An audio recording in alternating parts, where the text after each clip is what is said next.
से यूपी में मरीज भर्ती का बहुत बड़ा संकट है। सरकार के एक आदेश के चलते मर रहे हैं मरीज। बिना सीएमओ अनुमति कोई कोरोना मरीज की भर्ती नहीं।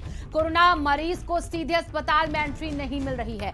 अधिकांश जिलों में सीएमओ अनुमति नहीं दे रहे हैं। लखनऊ और कानपुर में घूम रहे हैं तीमारदार। सरकार का आदेश है कि भर्ती के लिए अनुमति जरूरी होगी।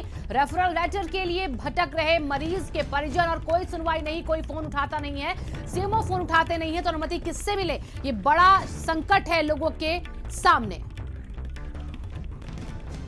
तो रेफरल लेटर के लिए भटकते यहां पर परिवार के लोग।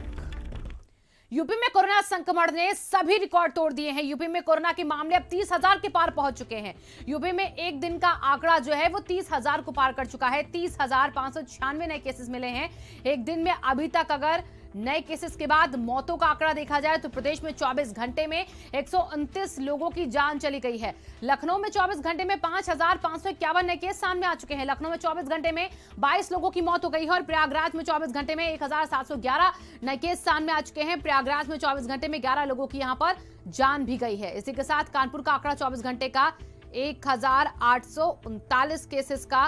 कानपुर में 24 घंटे में 8 लोगों ने दम तोड़ा। वाराणसी में 24 घंटे में 2011 नए केस सामने आए हैं और वाराणसी में 24 घंटे में 10 लोगों की मौत हो गई है। हालांकि झांसी के भी आंकड़े जो हैं वो सही नहीं। यहां पर भी आंकड़ा जो है 24 घंटे में 994 नए केसेस का सामने आया है और 24 घंटे में 2 लोगों की मौत। हमारे साथ 3 अलग अलग जगह से संवाददाता जुड़ चुके हैं, झांसी, बरेली और लखनऊ। सबसे पहले चलेंगे झांसी का रुख करेंगे, एसएस झा का रुख करते हैं। एसएस झा, वहां पर भी आंकड़ा भी 1,000 को छू चुका है। स्थिति बहुत विकट है। क्या वहां पर सारी व्यवस्थाएं दुरुस्त हैं या फिर लोग अभी भी वहां पर भी भटकते दिख रहे हैं? देखिए, झांसी में जिस तरह से कोरोना के केस बढ़ रहे हैं, झांसी की जनता में बड़ा बड़ा गुस्सा सा दिख रहा है। लेकिन तमाम लोग है, लेकिन लॉकडाउन रहा, लॉकडाउन के बावजूद भी तमाम ऐसे लोग थे जो घरों के बाहर बैठे रहे। लेकिन जिस तरह कोरोना की बात करें तो जिस तरह से 994 जिस तरह केस जो आए हैं, इसके बाद भी झांसी की जनता मान रही है। लेकिन मेडिकल की बात करें तो मेडिकल में 250 बेड हैं, 250 बेड बढ़ चुके हैं। इसके बावजूद भी वहाँ मरीजों को ले नहीं रहे हैं।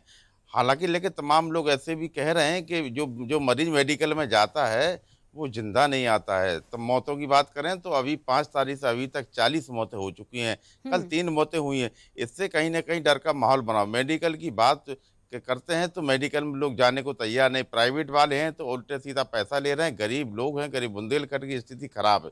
लेकिन झांसी की स्थिति बहुत खराब हो गई है।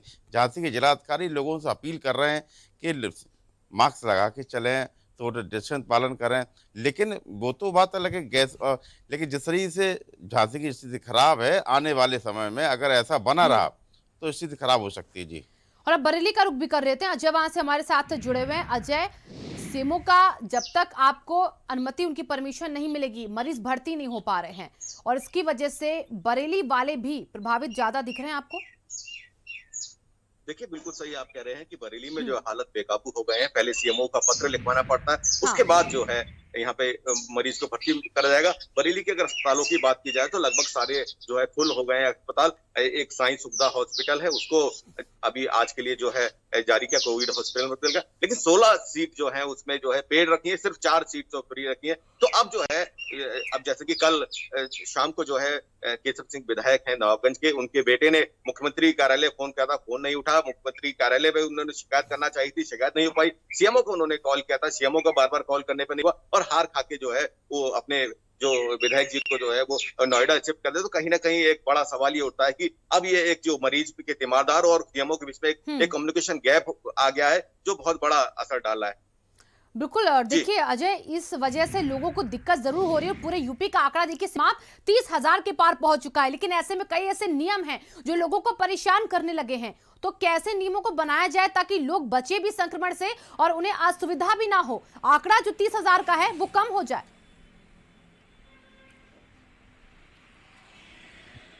देखिए, लखनऊ सहित पूरे उत्तर प्रदेश में हालात बेकाबू हो चुके हैं। ये बात किसी से अब छुपी नहीं रही है।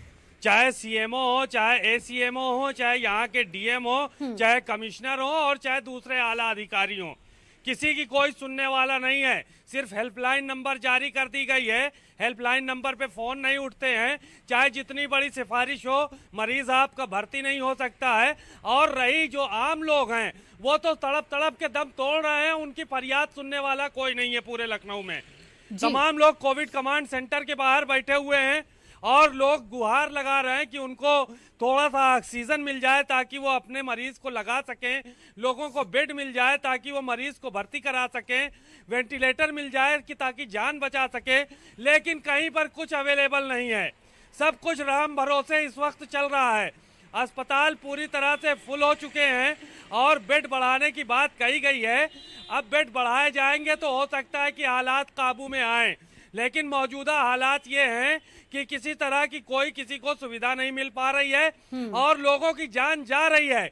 ये बात सीएमओ भी जान रहे हैं यहाँ के, और जिला अधिकारी भी जान रहे हैं, और साथ ही साथ दूसरे अधिकारी भी जान रहे हैं कि लोगों को ऑक्सीजन नहीं मिल रही है। ऑक्सीजन की ब्लैक मार्केटिंग की जा रही है। तो 250-300 रुपए का सिलेंडर आता था ऑक्सीजन से भरा हुआ, अब उसकी कीमत 18,000, 20,000, 24,000, 40,000, कोई कीमत नहीं है किसी चीज की। लगातार इस तरह के हालात बनने का मतलब ये है कि हालात हाथ से निकले जा रहे हैं। अब कोई मर रहा है तो मरे, और कोई अपनी किस्मत से जी जा रहा हो तो जी जाए। स्वास्थ्य महकमा इसमें कुछ नहीं कर सकता है।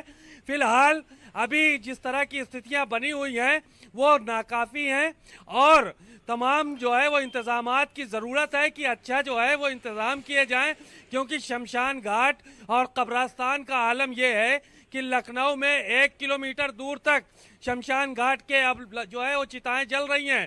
कब्रिस्तानों में लगातार एक कब्रिस्तान में 40 लाशें, 50 लाशें दिन भर में आ रही हैं। वो कोविड की हो या नॉन कोविड की हो, मरीजों को इलाज नहीं मिल पा रहा है।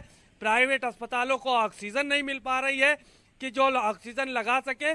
तो इस तरह के हालात लखनऊ के बने हुए हैं। ऐसे में इनको नियंत्रित करने के लिए और ज्यादा टीम, और ज्यादा ताकत, और ज्यादा पैसा लगाने की जरूरत है, ताकि लोगों की जान बचाई जा सके और इस महामारी से निजात दिलाई जा सके। आप देखिए, टीम की बात करें कि टीम बनाई जाए जो यहाँ पर मॉनिटरिंग कर सके सही से, और टीमों को गठित भी किया गया है, लोगों को कहा भी गया, जिलेवार जिम्मेदारी भी दी गई है। लेकिन झांसी में क्या वाकई इस तरीके से काम हो रहा है टीम वाइज? एसएस झा, क्या वहां पर आपको असर दिख रहा है? जो सीएम लगातार समीक्षा कर रहे हैं, वो टीमें बना रहे हैं, जिले में भेज रहे थे। देखिए, झांसी में जिस तरीके से बरेली की बात आ रही है कि जो वहाँ के अधिकारी डॉक्टर्स हैं जो फोन नहीं उठाते हैं, जब पत्रकारों के फोन नहीं उठते हैं तो गरीब लोगों कैसे फोन उठेंगे? तो लोग सबसे ज्यादा ये परेशान है, मजबूरन में प्राइवेट अस्पताल में जा रहे हैं। जो प्राइवेट हॉस्पिटल के जो डॉक्टर्स हैं मन माने तरीके से उनसे पैसे हट रहे हैं। लेकिन जिस तरीके झांसी में सुविधा की बात करते हैं जिलाधिकारी, लेकिन ऐसा नहीं हो पा रहा है। लेकिन तमाम बेड भर चुके हैं, जैसे 250 बेड है, सब भर चुके हैं। अब बेड कहाँ से मिलेंगे? तो प्राइवेट हॉस्पिटल है, वहाँ लोग जा रहे हैं तो बड़ा परेशानी हो रही है। किसी को ऑक्सीजन नहीं मिल पा रही है। तो कल झांसी के जिलाधिकारी ऑक्सीजन के लिए बैठक की थी, इसके बाद उन्होंने छापा किया था। लेकिन हालांकि ऑक्सीजन तो झांसी में पर्याप्त है, लेकिन झांसी में जिस तरीके से मरीज पहुंच रहे हैं मेडिकल में, तो उन लोगों से बात नहीं की जा रही अच्छे से। बात जो मरीज अगर कोविड में चला जाता है तो उसके परिवार वालों से बात नहीं हो पाती है। बात जब होती है, उसकी मौत हो जाती है, तब फोन करते हैं। कल तमाम लोगों ने इस बात की भारत समाचार से बात भी की है। लेकिन झांसी के अगर डॉक्टर्स अच्छे से बात करें तो कहीं ना कहीं मरीज ठीक हो सकेंगे। जी।